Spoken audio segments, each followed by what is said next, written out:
Everyone welcome back to the video. And इस video में हम लोग बहुत ही ज़्यादा इम्पॉर्टेंट टॉपिक को कवर करेंगे which is about how British empire to control over India.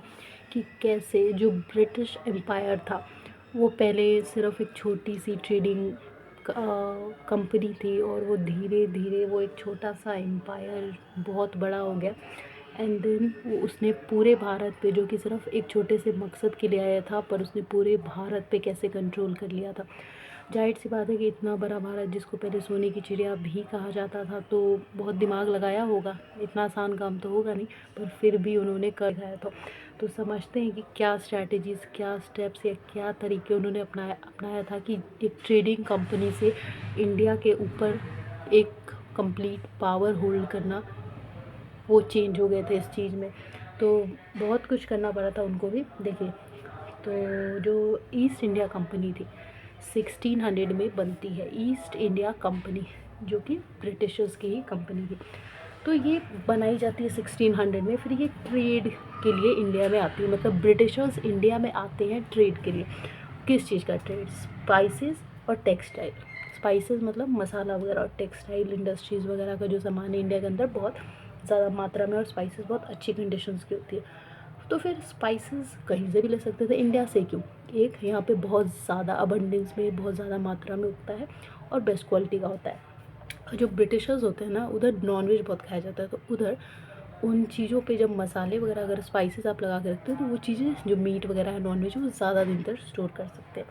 तो फिर वो कलकत्ता एंड बॉम्बे में धीरे धीरे अपनी क्या बनाते हैं, फोर्टिफिकेशन करके ईस्ट इंडिया कंपनी जो है अपना पैर फैलाना शुरू करती है। फिर बैटल ऑफ प्लासी जो कि 1757 में लड़ा जाता है, इससे इनको मिलिट्री स्ट्रेंथ मिल जाती है। कैसे? बैटल ऑफ प्लासी में ईस्ट इंडिया कंपनी और बंगाल के नवाब सिराजुद्दौला के बीच में एक बैटल होती है, जिसको ये प्लासी, बंगाल के अंदर एक गांव है, उसी को बैटल ऑफ प्लासी कहा जाता है। तो 1757 के अंदर होती है। तो उसमें बहुत बुरी तरीके से जीता इंडिया के जो नवाब थे बंगाल के, वो जीत सकते थे, लेकिन वो हारे। क्यों? बिकॉज ऑफ द कॉन्स्पिरेसी, धोखेबाजी की वजह से, जो कि उन्हीं के असिस्टेंट ने उन्हें दिया था। तो फिर अब यहाँ पे ब्रिटिश ईस्ट इंडिया कंपनी जीत जाती है, तो मिलिट्रीली बहुत ज़्यादा स्ट्रेंथ होल्ड कर लेती है इंडिया के अंदर, क्योंकि जो इंडिया के नवाब हारते हैं तो उनकी भी मिलिट्री अब ब्रिटिश ईस्ट इंडिया कंपनी के पास आ जाती है ना। तो बैटल ऑफ प्लासी का ये फ़ायदा हो जाता है उनका। तो धीरे धीरे आप देखिए रहे ट्रेड से कैसे उन्होंने फोर्टिफिकेशन का काम शुरू किया। उसके बाद बैटल लड़के मिलिट्री स्ट्रेंथ भी कर ली हमारे कंट्री में आके, हमको हरा के। फिर उसके बाद military conquest and subsidiary alliance. अब वो लोग सब्सिडरी अलाइंस भी धीरे धीरे करने लगे थे। तो उसके बाद से सब्सिडरी अलाइंस क्या होता है कि जो नवाब वगैरह होगा वो बनाया जाएगा, लेकिन वो सिर्फ पपेट होंगे ब्रिटिश के हाथ में, मतलब जो भी वो कहेंगे वो वही नवाब को करना होगा। So that was basically that. फिर पॉलिटिकल डिसयूनिटी क्रिएट हुई। हिंदू मुस्लिम यूनिटी जो थी, उसको इन्होंने बहुत बड़ा खंजर घोंपाया, आप कह सकते हैं, उसको टारगेट किया और पॉलिटिकल डिसयूनिटी क्रिएट किया। जहाँ पे अब क्योंकि इंडिया में मुस्लिम माइनॉरिटी में है एंड हिंदू मेजॉरिटी में है, तो उन्होंने इसी चीज़ का फ़ायदा उठाया और उन दोनों के बीच में एक, आप कह सकते हैं, झगड़ा करवाया एंड उसका भी फ़ायदा उठाया, जिससे पॉलिटिकल डिसयूनिटी कायम हो गई और फ़ायदा हो गया ब्रिटिश सरकार को। फिर डिवाइड एंड रूल की पॉलिसी, वही कहते हैं ना, एक बीज बोया था उन्होंने, जहाँ पे हिंदू मुस्लिम बढ़ जाते हैं। फिर यहाँ पे मुस्लिम्स को बहुत ये हो जाता है कि हाँ, शायद ये सही बोल रहे हैं, इनकी बात में दम है, कि शायद हमारे लिए कोई लॉज नहीं बनेंगे, हमें कोई कुछ नहीं समझेगा, हमें हिंदूज़ दबाएंगे, ये वो ऐसे ऐसे सवाल ये खड़ा कर देते। और इंडिया रिलीजन में बहुत ज़्यादा स्टार्टिंग से यहाँ पे होते रहे हैं ड्रामे, तो उस चीज़ का फ़ायदा बहुत ज़्यादा हुआ। और इन्होंने ब्रिटिश जो ईस्ट इंडिया कंपनी थी, उन्होंने बहुत दिमाग लगा के डिवाइड एंड रूल की पॉलिसी इंडिया के अंदर स्टैब्लिश की, जिससे उनको फ़ायदा क्या हुआ कि वो एक ब्रिटिश एम्पायर क्रिएट कर पाए इंडिया के अंदर।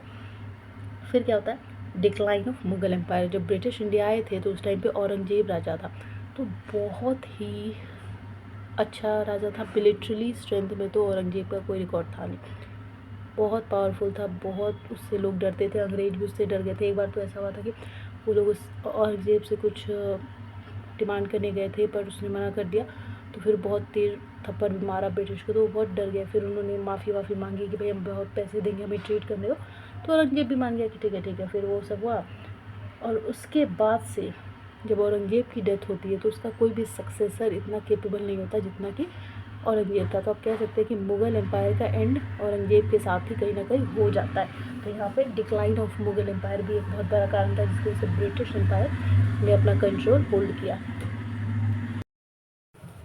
फिर बनती है doctrine of lapse policy. Doctrine of lapse policy क्या होती है कि अगर कोई भी राजा है जिसका कोई बायोलॉजिकल बेटा नहीं है तो वो जो भी एम्पायर है वो डायरेक्टली ब्रिटिश गवर्नमेंट के कंट्रोल में चल जाएगा। तो जाहिर सी बात है इसका विरोध तो लोग करेंगे ही कि एक हमारी कंट्री, हमारा एम्पायर, और आप उसको भी अपने अंडर लेते जा रहे हैं। ये लोग धीरे धीरे ये लोग सब कुछ अपने कब्जे में कर रहे थे बहुत दिमाग से। तो डॉक्ट्राइन ऑफ लैप्स पॉलिसी ये थी कि अगर किसी भी राजा का बेटा बायोलॉजिकल नहीं है तो वो टेरिटरी डायरेक्ट ब्रिटिश सरकार को चल जाएगी और वही होल्ड करेगा, ना कि उसके आगे वाला वंशज जो कि अडॉप्टेड होगा नहीं कर सकता। तो फिर इसका विरोध भी किया गया था, रानी लक्ष्मीबाई ने भी किया था, तो बहुत कुछ किया गया था इसके लिए। और एक था एस्टेब्लिशमेंट ऑफ ब्रिटिश राज। अब कहीं ना कहीं यहाँ पे बैटल ऑफ प्लासी जीत के मिलिट्री स्ट्रेंथ हो गया, पॉलिटिकल डिसयूनिटी कर दिया, डिवाइड एंड रूल कर दिया, मुगल एम्पायर ख़त्म हो गया, doctrine of lapse policy successful होती जा रही थी। तो अब यहाँ पे ब्रिटिश राज स्टैब्लिश हो जाता है इंडिया के अंदर। पूरा पावर, पॉलिटिकल, मिलिट्री, इकोनॉमिक, हर तरीके का। इकोनॉमिक पावर से तो शुरू किया था, military power battle of Plassey से जी जाते हैं, पॉलिटिकल डिसयूनिट करके पॉलिटिकल पावर आ जाता है। तो यहाँ पे ब्रिटिश राज इंडिया के अंदर स्टैब्लिश हो जाता है। फिर the East India Company gets transformation. तो ईस्ट इंडिया कंपनी अब ट्रेडिंग कंपनी नहीं रह जाती है, वो ट्रांसफॉर्म हो जाती है और उसको हम कहते हैं ईस्ट इंडिया कंपनी। इस तरीके से ब्रिटिश 1600 में ईस्ट इंडिया कंपनी ट्रेड के फॉर्म में बनाते हैं और धीरे धीरे धीरे उसको पॉलिटिकल फॉर्म देके पावर की लालच में आते हैं और फिर इंडिया को गुलाम बना लेते हैं और इंडिया कॉलोनियल कंट्री बन जाती है। तो अब आपको समझ में आया होगा। अच्छा लगे तो लाइक, शेयर, सब्सक्राइब।